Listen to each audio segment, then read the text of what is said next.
Salut, je m'appelle Christine et j'ai découvert le sale secret de ma sœur Béatrice. En grandissant, ma sœur et moi nous disputions beaucoup. À 17 ans, elle n'a qu'un an de plus que moi, mais elle aime faire comme si cela la rendait beaucoup plus mature. Elle ne l'est pas. Elle se moque de mes cheveux crépus, prend mes vêtements sans me demander et met de la musique forte quand elle sait que j'essaie d'étudier. Elle peut être incroyablement agaçante, mais elle peut aussi être assez géniale. Quand mon premier petit ami a rompu avec moi, elle m'a acheté mes bonbons préférés, m'a serré dans ses bras et m'a dit que c'était un loser de toute façon. Tout se passait bien. Ma mère avait une nouvelle promotion au travail, l'entreprise de menuiserie de mon père marchait bien et j'avais de bonnes notes à l'école. Quant à Béatrice, Béatrice était juste Béatrice. Elle était toujours dehors quelque part avec ses amis et il était rare de la voir sans son téléphone à la main. Je n'y pensais pas beaucoup parce qu'elle a toujours été un papillon social et qu'elle s'agite si elle reste trop longtemps à la maison. Une fois, elle a complètement paniqué lorsqu'elle a posé son téléphone sur la table pour avoir son dîner et je me suis précipitée pour l'attraper. Papa m'a obligée de le rendre avant que je puisse lire ses messages. Plus tard dans la soirée, elle a fait irruption dans ma chambre et m'a dit que si jamais je reprenais son téléphone, elle déchirerait tous mes vêtements. Typique de Béatrice. C'était une vraie reine du drame. Le lendemain matin, quand je suis partie à l'école, j'ai vu Béatrice parler à notre voisin Paul. J'étais sur le point de lui crier dessus quand je l'ai vu lui caresser les cheveux. D'accord, c'était bizarre. Il avait au moins 40 ans et il était marié avec 3 enfants. Alors pourquoi caressait-il les cheveux de ma sœur? Quand Béatrice s'est retournée et m'a vu la fixer, elle a immédiatement écarté sa main. Elle m'a rattrapée et m'a dit qu'il lui avait demandé quand elle serait libre pour faire du babysitting. Puis un insecte s'est introduit dans ses cheveux et il l'a arraché pour elle. Tout d'abord, Béatrice n'avait jamais gardé les enfants de Paul auparavant.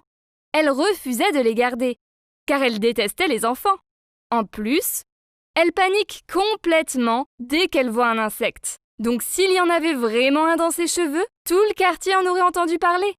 À ce moment-là, j'ai pensé que Paul harcelait ma sœur et qu'elle était trop polie pour l'envoyer balader. Paul était ami avec mon père et ils jouaient souvent au golf ensemble. Alors peut-être que Béatrice ne voulait rien dire, car elle ne voulait pas causer de problème à papa.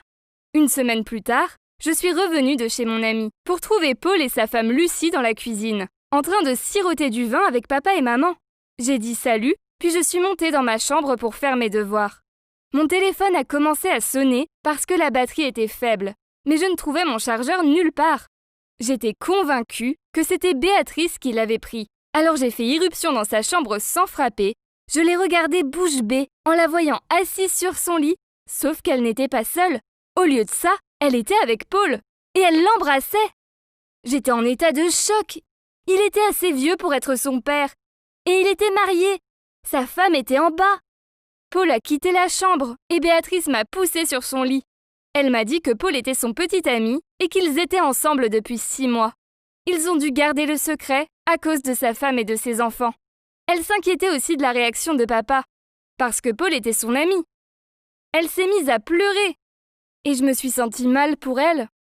Alors quand elle m'a fait jurer de garder son secret, j'ai accepté. Je me suis retrouvée mêlée aux mensonges de Béatrice et j'ai détesté ça.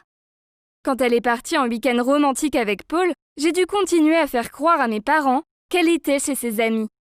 Quand Lucie est venue prendre un café et discuter avec ma mère, j'ai dû faire comme si tout allait bien. Je détestais mentir. Lucie était une bonne personne et elle ne méritait pas cela.